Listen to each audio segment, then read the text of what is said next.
پاکستان کی مہنگی ترین film the legend of مولا جٹ کو پاکستان کی مہنگی ترین فلم ہونے کا اعزاز حاصل ہے، جو کہ رواں سال اکتوبر میں ریلیز کی جائے گی۔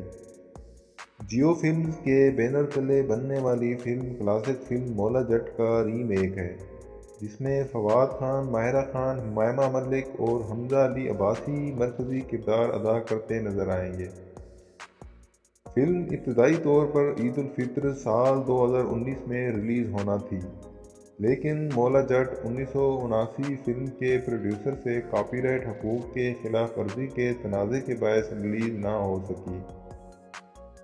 فلم کو بعد ازاں عید الفطر سال 2020 کو پاکستان اور چین میں مشترکہ طور پر ریلیز کیا جانا تھا، لیکن کرونا وائرس کی وبا کے باعث فلم کی ریلیز کو ایک اور بار پھر ملتوی کرنا پڑا۔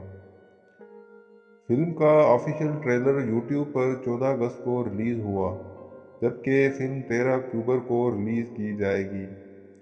فلم پنجابی کے ساتھ ساتھ اردو اور انگریزی زبان میں بھی ریلیز کی جانے کی خبریں گردش کر رہی ہیں۔ فلم کے ٹریلر کو اب تک 30 لاکھ سے زائد بار دیکھا جا چکا ہے۔